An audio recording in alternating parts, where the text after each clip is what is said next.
News सप्तक में आपका स्वागत है।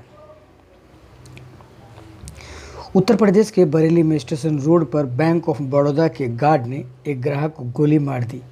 ग्राहक को पहले मास्क नहीं लगा होने पर गार्ड ने एंट्री नहीं दी। मास्क लगाकर पहुंचा तो गार्ड ने कहा कि पासबुक में एंट्री लंच के बाद होगी। बहस करने पर गार्ड ने गोली मार दी। गोली चलने से बैंक में हड़कंप मच गया। गोली लगने से जख्मी हुए राजेश उत्तर प्रदेश के टेलीकॉम विभाग में कार्यरत हैं। गोली उनके पैर में लगी और उनकी हड्डी टूट गई। फिलहाल उनका ऑपरेशन किया जाना है। आपको बता दें कि राजेश की पत्नी प्रियंका राठौर ने बताया कि राजेश सुबह ड्यूटी से लौटकर घर आए तो बोले कि पासबुक में एंट्री करवाने बैंक जाना है। वह सुबह से निकले तो मास्क लगाना भूल गए। बैंक में घुसते ही गार्ड केशव प्रसाद मिश्रा उम्र 45 साल उन्होंने रोका और मास्क लगाने के लिए कहा। राजेश दोबारा बैंक से नीचे उतरे और गाड़ी से मास्क लेकर बैंक पहुंचे, लेकिन गार्ड ने उन्हें दोबारा से यह कहकर रोक दिया कि पासबुक एंट्री अब लंच के बाद होगी। राजेश बार बार कहते रहे कि उन्हें सिर्फ पासबुक एंट्री करवानी है, ज़्यादा कुछ काम नहीं है। इसी बात पर थोड़ी सी बहस बढ़ी और गार्ड ने बंदूक उठाकर गोली मार दी। गोली राजेश के पैर में लगी। प्रियंका ने बताया कि राजेश बैंक में ही घायल पड़े रहे, लेकिन किसी ने उन्हें उठाया तक नहीं। न परिजनों को सूचना दी गई न पुलिस को। राजेश की बेटी ने सुबह जब पापा को फ़ोन किया तो लहूलुहान राजेश ने कढ़ाते हुए फ़ोन उठाया और राजेश ने कहा कि उन्हें बैंक ऑफ बड़ौदा में गार्ड ने गोली मार दी है। यह सुनते ही परिवार के होश उड़ गए। पत्नी प्रियंका भागते भागते बैंक पहुंची। वहां पर राजेश जख्मी हालत में पड़े थे। उन्होंने किसी तरह पुलिस को सूचना दी, तब तक रेलवे के अन्य कर्मचारी भी वहां पहुंच गए थे। आपको बताना बेहद ज़रूरी होगा कि कर्मचारियों की माने तो गार्ड गोली मारने के बाद भी अपनी जीत पर अड़ा रहा। वह राजेश से बोलता रहा कि तेरे पैर में नहीं बल्कि तेरे सीने में गोली मारनी चाहिए थी। फिलहाल कोतवाली पुलिस ने बैंक ऑफ बड़ौदा के गार्ड को गिरफ्तार कर लिया है। घायल राजेश का इलाज जिला अस्पताल में चल रहा है। उनके पैर की हड्डी टूटी हुई बताई जा रही है। फिलहाल उन्हें ऑपरेशन के लिए ले जाया गया है। दैनिक भास्कर लिखते हैं कि छपरा से वैक्सीनेशन में फिर लापरवाही की खबर आई है। ताज़ा मामला यह है कि बिना टीका लगाए ही एक युवती को, आपको फिर बता दें कि छपरा से वैक्सीनेशन में फिर लापरवाही की खबर आई है। ताज़ा मामला यह है कि बिना टीका लगाए ही एक युवती को वैक्सीनेशन का सर्टिफिकेट दे दिया गया। 2 दिन पहले ही यहां खाली सिरिंज से वैक्सीन देने का मामला सामने आया था, जिसमें नर्स पर कार्रवाई भी की गई है। 23 जून को स्लॉट बुक कराया गया था। नया मामला CHC एकमा में सामने आया है, जहां बगैर वैक्सीनेशन किए ही लाभार्थी के मोबाइल पर वैक्सीनेशन का मैसेज के साथ सर्टिफिकेट भी जारी कर दिया गया। रसूलपुर थाना क्षेत्र के असहनी गांव की 34 वर्षीय कल्पना द्विवेदी ने वैक्सीनेशन के लिए एकमा नगर पंचायत के एकारी प्राथमिक विद्यालय पर 23 जून को स्लॉट बुक कराया था। किसी कारणवश टीकाकरण केंद्र पर ही वह नहीं पहुंच पाई, लेकिन लापरवाही के कारण 2 दिन बाद 25 जून को लाभार्थी के मोबाइल पर वैक्सीनेशन सक्सेसफुल का मैसेज के साथ ही सर्टिफिकेट भी जारी कर दिया गया।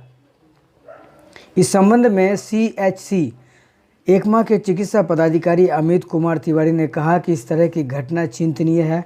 स्थानीय स्तर पर डाटा ऑपरेटर की गलती से हुआ है। टीकाकरण से वंचित उक्त महिला को वैक्सीन दिया जाएगा।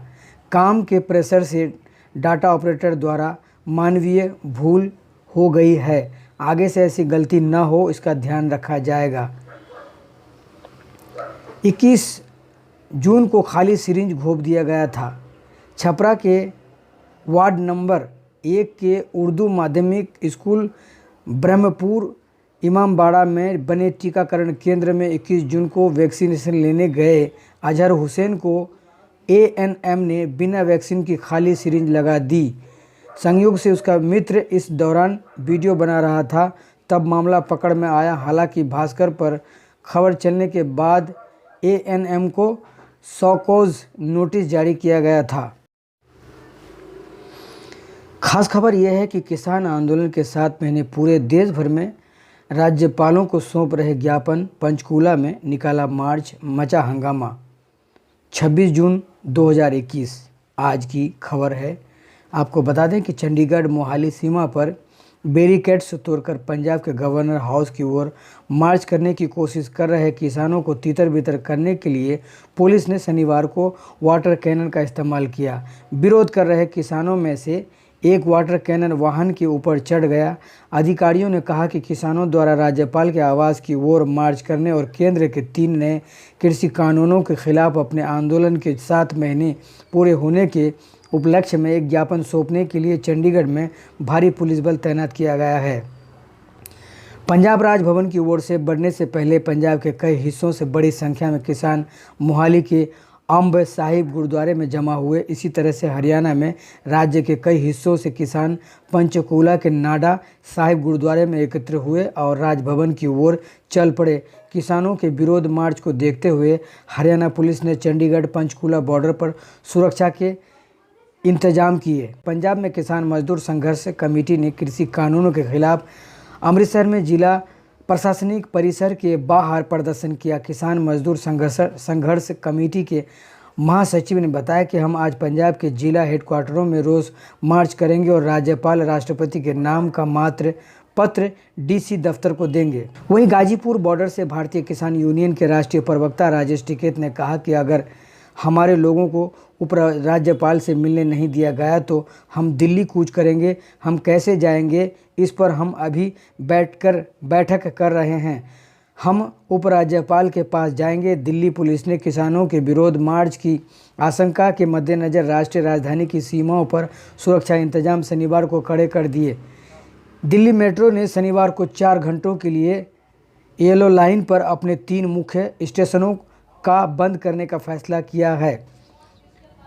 डीएमआरसी ने शुक्रवार रात को ट्वीट किया, दिल्ली पुलिस की सलाह पर सुरक्षा वजहों के मद्देनज़र येलो लाइन पर 3 मेट्रो स्टेशन, विश्वविद्यालय सिविल लाइन और विधानसभा शनिवार को सुबह 10 बजे से दोपहर 2 बजे तक जनता के लिए बंद रहेंगे। खबरों को आगे बढ़ाते हुए लिए चलते हैं। दिल्ली हरियाणा के बीच सिंघू बॉर्डर पर आंदोलन शुरू करने के बाद से शनिवार को किसानों के प्रदर्शन को 7 महीने पूरे हो गए। जैसा मैंने आपको बताया, राष्ट्रीय राजधानी की 2 और सीमाओं में टिकरी और गाजीपुर में भी किसानों ने डेरा डाला हुआ। प्रदर्शन कर रहे किसानों ने केंद्र के नए कृषि कानूनों को वापस लेने और उनकी फसलों के लिए न्यूनतम समर्थन मूल्य MSP की गारंटी देने वाला एक नया कानून बनाने की मांग की है।